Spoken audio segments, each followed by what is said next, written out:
Hello friends, फिर से बहुत बहुत स्वागत है आप सभी का हमारे इस यूट्यूब चैनल मेजर टारगेट पर। तो दोस्तों आज हम लोग लेके आए क्लास 10 एग्जाम रिवाइज के लिए साइंस का मोस्ट इंपोर्टेंट एमसीक्यूज क्वेश्चंस को देखने वाले हैं। और दोस्तों ये साइंस का वीवीआई ऑब्जर्व क्वेश्चंस का 5वां पार्ट है। इससे पहले हम लोग सभी पार्ट को देख चुके हैं, सभी पार्ट को नहीं देखे हैं ना, तो सभी पार्ट को इसी वीडियो के डिस्क्रिप्शन बॉक्स में सभी वीडियोज का लिंक मिल जाएगा, वहाँ पे आपको जाके बारी बारी से देखना है, ठीक है। क्योंकि साइंस के वीवीआई ऑब्जर्व क्वेश्चन में ऐसे ऐसे महत्वपूर्ण मोस्ट इंपोर्टेंट ऑब्जर्व क्वेश्चन को बताए जाते हैं जो आपके बोर्ड परीक्षा में निश्चित रूप से आएगा ही आएगा, ये मेरा गारंटी है। तो दोस्तों इस वीडियो को संपूर्ण शुरू से लेकर आखिरी तक जरूर देखिएगा। इसमें हम लोग टोटल जो है ना 30 मोस्ट इंपोर्टेंट ऑब्जर्व क्वेश्चंस को कवर करने वाले हैं। और दोस्तों ये 30 जो ऑब्जर्व पर्सन है ना आपके फाइनल मैट्रिक बोर्ड परीक्षा में 100% निश्चित रूप से हूबहू देखने को मिलेगा। तो फ्रेंड्स फटाफट से वीडियो को लाइक कर दीजिएगा। अगर चैनल पर नए हैं ना तो प्लीज चैनल को सब्सक्राइब करके बेल आइकन को प्रेस करके ऑल पर जरूर सेलेक्ट कर लीजिएगा। तो आइए देखते हैं यहाँ पे आज का फर्स्ट प्रश्न जो अत्यंत ही महत्वपूर्ण है। देखिएगा क्या कर रहा है कि विद्युत आवेश का एसआई मात्रक होता है। ऑप्शन ए में आपका दिया हुआ है किलोवाट घंटा, और ऑप्शन बी है कूलाम, और ऑप्शन सी है ओम मीटर, और ऑप्शन डी में आपका दिया हुआ है वोल्ट। तो दोस्तों विद्युत आवेश का जो एसआई मात्रक होता है ना कूलम होता है। यहाँ पे हमारा ऑप्शन नंबर बी जो है ना बिल्कुल से उत्तर हो जाएगा। तो दोस्तों विद्युत प्रतिरोधकता का एसआई मात्रक ओम मीटर होता है, साथ में से भी आप लोग को याद रखना है। अब चलिए फ्रेंड्स देखते हैं यहाँ पे अगला प्रश्न। तो देखिए यहाँ पे 2 नंबर प्रश्न मोस्ट इंपोर्टेंट। देखिएगा क्या करा है कि सर्च लाइट का परावर्तक सतह किस दर्पण का होता है। ऑप्शन है उत्तल दर्पण का, या फिर अवतल दर्पण का, और ऑप्शन सी में दिया हुआ है समतल दर्पण का, और ऑप्शन डी में आपका दिया हुआ है उत्तल और अवतल दोनों दर्पण का। तो दोस्तों सर्च लाइट का परावर्तक सतह जो होता है ना अवतल दर्पण का होता है। यहाँ पे हमारा ऑप्शन नंबर बी जो है ना बिल्कुल से उत्तर हो जाएगा। ये प्रश्न बहुत इंपॉर्टेंट है और निश्चित रूप से बोर्ड परीक्षा में देखने को मिलेगा। तो देखिए यहाँ पे 3 नंबर प्रश्न क्या करा है कि घरों में विद्युत दुर्घटना किस कारण से होता है। अत्यंत ही महत्वपूर्ण है। ऑप्शन ए में आपका है फ्यूज तार से, या फिर शॉर्ट सर्किट से, और ऑप्शन सी में दिया हुआ उच्च धारा के प्रवाह से, और ऑप्शन डी में आपका दिया हुआ इनमें से कोई नहीं। तो दोस्तों घरों में जो विद्युत दुर्घटना होता है ना शॉर्ट सर्किट यानी कि लघु पतन से होता है। यहाँ पे हमारा ऑप्शन नंबर बी जो है ना बिल्कुल से उत्तर हो जाएगा। अब चलिए फ्रेंड्स देखते हैं यहाँ पे अगला प्रश्न।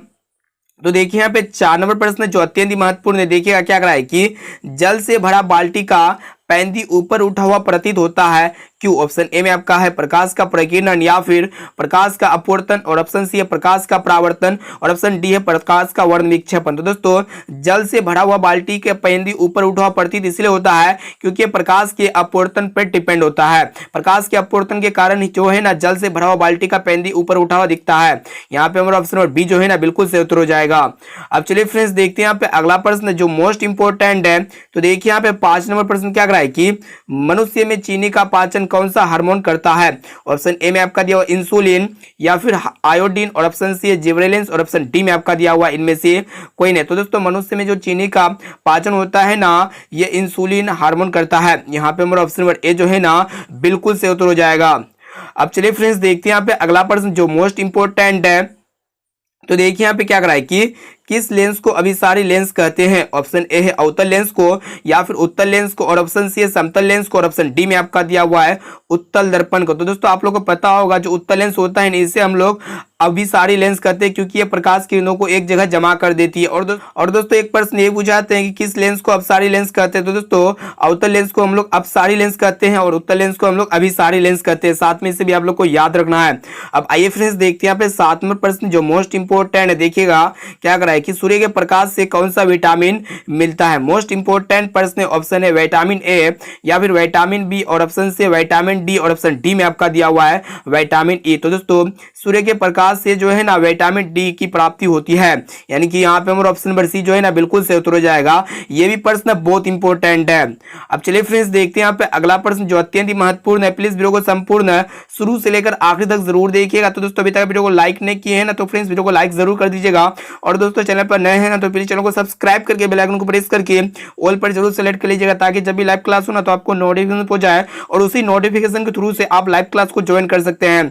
तो देखिए यहाँ पे क्या कर रहा है कि एलपीजी का मुख्य घटक क्या होता है। ऑप्शन ए में आपका दिया ब्यूटेन, और ऑप्शन बी है मीथेन, और ऑप्शन सी पेट्रोल, और ऑप्शन डी में आपका दिया प्रोपेन। तो दोस्तों एलपीजी का जो मुख्य घटक होता है ना ब्यूटेन होता है, यानी कि यहाँ पे हमारा ऑप्शन नंबर ए जो है ना बिल्कुल से उत्तर हो जाएगा।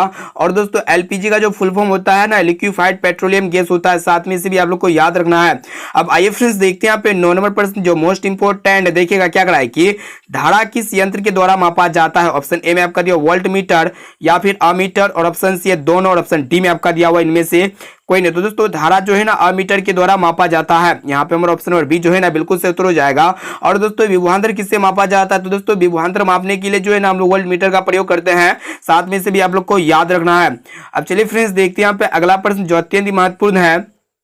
तो देखिए यहाँ पे 10 नंबर प्रश्न क्या कराए कि साधारण नमक का रासायनिक नाम क्या होता है। ऑप्शन ए में आपका दिया सोडियम बाइकार्बोनेट, और ऑप्शन बी है सोडियम कार्बोनेट, और ऑप्शन सी है सोडियम क्लोराइड, और ऑप्शन डी में आपका दिया हुआ इनमें से कोई नहीं। तो दोस्तों साधारण नमक का जो रासायनिक नाम होता है ना सोडियम क्लोराइड होता है, यानी कि यहाँ पे हमारा ऑप्शन नंबर सी जो है ना बिल्कुल से उत्तर हो जाएगा। ये भी प्रश्न बहुत इंपॉर्टेंट है। और दोस्तों खाने वाला सोडा का रासायनिक नाम सोडियम बाइकार्बोनेट होता है, और धोने वाला सोडा का नाम सोडियम कार्बोनेट होता है, साथ में इसे भी आप लोग को याद रखना है। अब आइए फ्रेंड्स देखते हैं यहाँ पे 11 नंबर प्रश्न जो अत्यंत ही महत्वपूर्ण देखिएगा क्या कराए कि रक्त लाल किस कारण से दिखाई देता है। ऑप्शन ए में आपका दिया प्लेटलेट्स या फिर हीमोग्लोबिन, और ऑप्शन सी है डब्ल्यूबीसी, और ऑप्शन डी में आपका दिया हुआ है थ्रोम्बोसाइट्स। दोस्तों रक्त का कलर लाल इसलिए होता है हीमोग्लोबिन के कारण जो है ना रक्त लाल कलर का दिखाई देता है। यहाँ पे हमारा ऑप्शन नंबर बी जो है ना बिल्कुल से उत्तर हो जाएगा। और दोस्तों एक प्रश्न ये पूछे जाते हैं कि रक्त स्राव को कौन रोकता है, तो दोस्तों रक्त स्राव को जो है ना प्लेटलेट्स रोकते हैं, इसे आप लोग को साथ में याद रखना है। अब चलिए फ्रेंड्स देखते हैं यहाँ पे अगला प्रश्न जो मोस्ट इंपोर्टेंट है। तो देखिए यहाँ पे एक क्वेश्चन को कंसंट्रेट होकर याद करते हुए चलना है। और दोस्तों ये 30% में से अगर आपको जो भी प्रश्न अगर याद ना हो ना तो उस प्रश्न को अपने नोटबुक में नोट करके उसे जरूर याद कर लीजिएगा। तो देखते हैं यहाँ पे 12 नंबर प्रश्न क्या कराए कि सूक्ष्मदर्शी में किस लेंस का प्रयोग किया जाता है। ऑप्शन ए है अवतल लेंस का, और ऑप्शन बी है उत्तल लेंस का, और ऑप्शन सी है समतल लेंस का, और ऑप्शन डी में आपका दिया हुआ है उत्तल दर्पण का। तो दोस्तों सूक्ष्मदर्शी में जो है ना उत्तल लेंस का प्रयोग किया जाता है। यहाँ पे हमारा ऑप्शन नंबर बी जो है ना बिल्कुल से उत्तर हो जाएगा।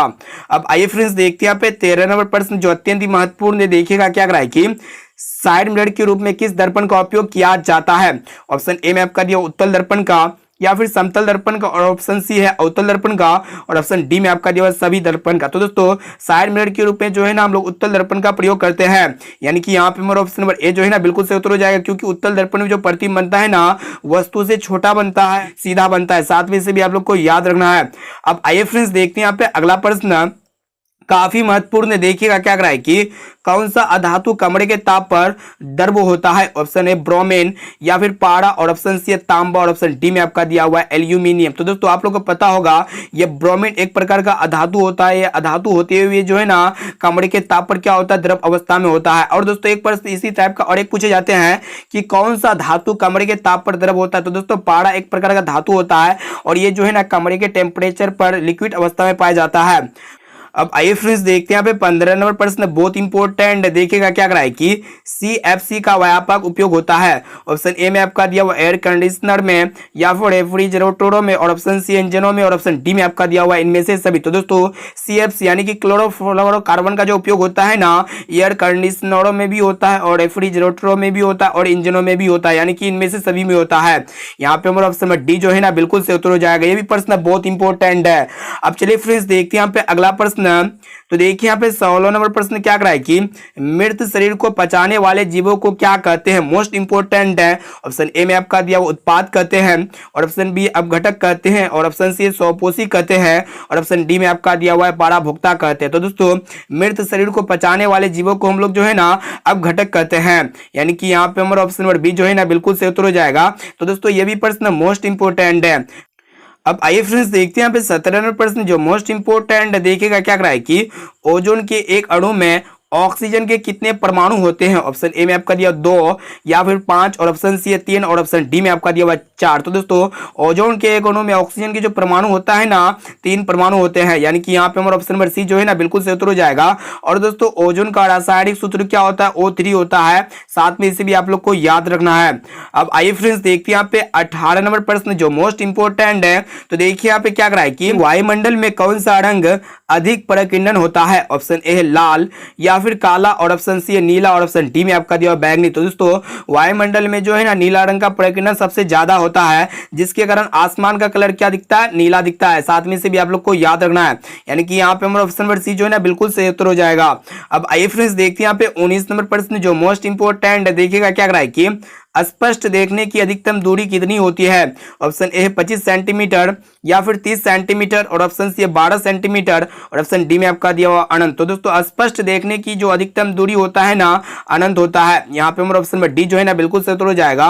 और दोस्तों स्पष्ट देखने की न्यूनतम दूरी जो होता है ना 25 सेंटीमीटर होता है, साथ में से भी आप लोग को याद रखना है। अब आइए फ्रेंड्स देखते हैं यहाँ पे 20 नंबर प्रश्न को देखिएगा क्या करा है कि तार का प्रतिरोध निर्भर करता है। ऑप्शन ए में आपका जो तार की लंबाई पे या फिर तार की मोटाई पे और ऑप्शन सी तार के अनुप्रस्थ काट के क्षेत्रफल पर और ऑप्शन डी में आपका दिया हुआ ये सभी। तो दोस्तों तार का जो प्रतिरोध डिपेंड करता है ना तार की लंबाई पे भी करता है और तार की मोटाई पे भी करता है और तार के अनुप्रस्थ काट के क्षेत्रफल पर भी करता है। यानी कि यहाँ पे हमारा ऑप्शन में डी जो है ना बिल्कुल सही उत्तर हो जाएगा ये सभी। अब चलिए फ्रेंड्स देखते हैं यहाँ पे अगला प्रश्न जो मोस्ट इंपोर्टेंट है। तो देखिए यहाँ पे क्या करा है कि विद्युत बल्ब का फिलामेंट किसका बना होता है? ऑप्शन ए में आपका दिया हुआ लोहा का या फिर तांबा का और ऑप्शन सी टंगस्टन का और ऑप्शन डी में आपका दिया हुआ एल्यूमिनियम का। तो दोस्तों विद्युत बल्ब का जो तंतु होता है ना ये टंगस्टन का बना होता है। यानी कि यहाँ पे हमारा ऑप्शन नंबर सी जो है ना बिल्कुल सही उत्तर हो जाएगा। और दोस्तों विद्युत बल्ब में कौन सा गैस भरा रहता है? निष्क्रिय गैस भरा रहता है, साथ में से भी आप लोग को याद रखना है। अब चलिए फ्रेंड्स देखते हैं यहाँ पे 22 नंबर प्रश्न जो मोस्ट इंपोर्टेंट है क्या कराए कि देखिएगा कि स्त्रियों में अंडाशय की संख्या कितनी होती है? ऑप्शन ए 1 या फिर 2 और ऑप्शन सी 4 और ऑप्शन डी में आपका दिया हुआ 3। तो दोस्तों स्त्रियों में जो अंडाशय की संख्या होता है ना 2 अंडाशय होता है। ऑप्शन नंबर बी जो है ना बिल्कुल सही उत्तर हो जाएगा। ये भी प्रश्न बहुत इंपॉर्टेंट है। अब चलिए फ्रेंड्स देखते हैं यहाँ पे अगला प्रश्न। तो देखिए यहाँ पे 23 नंबर प्रश्न क्या कराए कि मनुष्य में वीर्य संबंधित है। ऑप्शन ए में आपका दिया पोषण से या फिर श्वसन से और ऑप्शन सी उत्सर्जन से और ऑप्शन डी में आपका दिया है परिवहन से। तो दोस्तों मनुष्य में जो वीर्य संबंधित होता है ना ये उत्सर्जन से संबंधित होता है। यानी कि यहाँ पे हमारा ऑप्शन नंबर सी जो है ना बिल्कुल सही उत्तर हो जाएगा। तो दोस्तों ये भी प्रश्न बहुत इंपॉर्टेंट है। तो दोस्तों इसमें साइंस के हम लोग अति महत्वपूर्ण मोस्ट इंपॉर्टेंट ऑब्जर्व क्वेश्चंस को देख रहे हैं। और ये जो 30 ऑब्जर्व प्रश्न है ना आपके फाइनल मैट्रिक बोर्ड परीक्षा में बहुत सारे प्रश्न जो है ना हूबहू देखने को मिलेगा, इसलिए क्वेश्चन को कंसंट्रेट होकर याद कर लेना है। अब चलिए फ्रेंड्स देखते हैं यहाँ पे अगला प्रश्न जो काफी महत्वपूर्ण है। तो देखिए यहाँ पे क्या कर रहा है कि रेटिना पर किसी वस्तु का प्रतिबिंब कैसा बनता है? ऑप्शन ए में आपका दिया सीधा या फिर उल्टा और ऑप्शन सी टेढ़ा और ऑप्शन डी में आपका दिया सभी तरीका के। तो दोस्तों रेटिना पर किसी भी वस्तु का जो इमेज बनता है ना उल्टा बनता है और वस्तु से छोटा बनता है। यानी कि यहाँ पे हमारा ऑप्शन बी जो है ना बिल्कुल सही उत्तर हो जाएगा उल्टा। काफी महत्वपूर्ण प्रश्न है। अब आइए फ्रेंड्स देखते हैं यहाँ पे 25 नंबर प्रश्न जो अत्यंत ही महत्वपूर्ण है। तो देखिए यहाँ पे 25 नंबर प्रश्न क्या कराए कि सीसा और टिन के मिश्र धातु को क्या कहते हैं? ऑप्शन ए में आपका दिया हुआ सोल्डर या फिर स्टील और ऑप्शन सी है गन मेटल और ऑप्शन डी में आपका दिया हुआ है उपधातु। तो दोस्तों सीसा और टिन के मिश्र धातु को हम लोग सोल्डर कहते हैं। यानी कि यहाँ पे हमारा ऑप्शन नंबर सी जो है ना बिल्कुल सही उत्तर हो जाएगा। ये भी प्रश्न बहुत इंपॉर्टेंट है। अब चलिए फ्रेंड्स देखते हैं यहाँ पे अगला प्रश्न। तो देखिए यहाँ पे 26 नंबर प्रश्न क्या कराए कि हेमेटाइट किसका अयस्क है? ऑप्शन ए में आपका दिया लोहा का या फिर कॉपर का और ऑप्शन सी है निकेल का और ऑप्शन डी में आपका दिया पारा का। तो दोस्तों ये हेमेटाइट जो होता है ना ये किसका अयस्क होता है? लोहा का होता है। यानी कि यहाँ पे हमारा ऑप्शन नंबर ए जो है ना बिल्कुल से उत्तर हो जाएगा लोहा। अब आइए फ्रेंड्स देखते हैं यहाँ पे 27 नंबर प्रश्न जो अत्यंत ही महत्वपूर्ण है। देखिएगा क्या कराए कि क्लोरोफिल वर्णक का रंग कैसा होता है? ऑप्शन ए में आपका दिया हरा या फिर लाल और ऑप्शन सी है नीला और ऑप्शन डी में आपका दिया हुआ काला। तो दोस्तों क्लोरोफिल वर्णक का जो रंग होता है ना हरा होता है। इसी हरा कलर के कारण क्लोरोफिल के कारण पत्ती का रंग कैसा होता है? हरा होता है। अब चलिए फ्रेंड्स देखते हैं यहाँ पे अगला प्रश्न जो मोस्ट इंपोर्टेंट है। तो देखिए यहाँ पे क्या कराए कि अनुवांशिकी के पिता किसे कहते हैं? ऑप्शन ए में आपका दिया रॉबर्ट डार्विन को या फिर यूरे को और option C Gregor John Mendel को और ऑप्शन डी में आपका दिया न्यूटन को। तो दोस्तों अनुवांशिकी के पिता जो है ना ग्रेगर जॉन मेंडल को कहा जाता है। यानी कि यहाँ पे हमारा ऑप्शन नंबर सी जो है ना बिल्कुल सही उत्तर हो जाएगा। ये प्रश्न बहुत इंपॉर्टेंट है। अब आइए फ्रेंड्स देखते हैं यहाँ पे 29 नंबर प्रश्न जो काफी महत्वपूर्ण है। देखिएगा क्या कराए कि वह कौन सा दर्पण है जो वस्तु का बड़ा और काल्पनिक प्रतिबिंब बनता है? ऑप्शन ए में आपका दिया उत्तल दर्पण या फिर समतल दर्पण और ऑप्शन सी अवतल दर्पण और ऑप्शन डी में आपका दिया हुआ है अवतल लेंस। तो दोस्तों ये अवतल दर्पण एक ऐसा दर्पण होता है जो किसी वस्तु का बड़ा और काल्पनिक प्रतिबिंब बनाता है। यानी कि यहाँ पे हमारा ऑप्शन नंबर सी जो है ना बिल्कुल से उत्तर हो जाएगा। अब चलिए फ्रेंड्स देखते हैं यहाँ पे आज का लास्ट प्रश्न जो अत्यंत ही महत्वपूर्ण है। तो देखिए यहाँ पे 30 नंबर प्रश्न कि निम्न में से कौन एक उभयलिंगी जंतु है? ऑप्शन ए में आपका दिया केंचुआ या फिर कुत्ता और ऑप्शन सी बकरी और ऑप्शन डी में आपका दिया शेर। तो दोस्तों आप लोगों को बताना है कि कौन जो है ना उभयलिंगी जंतु है। तो दोस्तों ये केंचुआ जो है ना ये उभयलिंगी जंतु है। यानी कि यहाँ पे हमारा ऑप्शन नंबर ए जो है ना बिल्कुल सही उत्तर हो जाएगा। तो दोस्तों इस वीडियो में हम लोग काफी महत्वपूर्ण साइंस के 30 मोस्ट इंपोर्टेंट ऑब्जर्व क्वेश्चन को देख चुके हैं। और ये जो 30 ऑब्जर्व प्रश्न है ना आपके फाइनल मैट्रिक बोर्ड परीक्षा में बहुत सारे प्रश्न हूबहू देखने को मिलेगा। और दोस्तों आप लोग हमें कमेंट करके जरूर बताइएगा कि ये 30 प्रश्न में से से पहले से आप लोग को कितना प्रश्न याद था। अब चलिए फ्रेंड्स देखते हैं यहाँ पे आज का होमवर्क प्रश्न जो स्पेशली आपके लिए तैयार किया गया। देखिएगा क्या करा है कि निम्न में से किस देश को पवनों का देश कहा जाता है। ऑप्शन ए में आपका दिया यूएसए को, या फिर भारत को, और ऑप्शन सी है जापान को, और ऑप्शन डी में आपका दिया है डेनमार्क को। दोस्तों इसका आंसर क्या होगा आप लोग जो है ना इसी वीडियो में कमेंट करके बताना है कि इसका राइट आंसर क्या होगा, और साथ में ये भी बताइएगा कि 30% में से पहले से आप लोगों को कितना प्रश्न याद था। अब आइए फ्रेंड्स देखते हैं यहाँ पे। दोस्तों अभी तक वीडियो को लाइक नहीं किया ना दोस्तों वीडियो को लाइक जरूर कर दीजिएगा, और चैनल पर नए हैं ना तो प्लीज चैनल को सब्सक्राइब करके बेल आइकन को प्रेस करके ऑल पर जरूर सेलेक्ट कर लीजिएगा। और दोस्तों इस वीडियो को अपने दोस्तों में एक बार जरूर शेयर कीजिए ताकि वो भी बोर्ड परीक्षा में अच्छे से अच्छे मार्क्स ला सके। तो दोस्तों फिर मिलते हैं जल्द ही अगले वीडियो पे। Thank you for watching this video.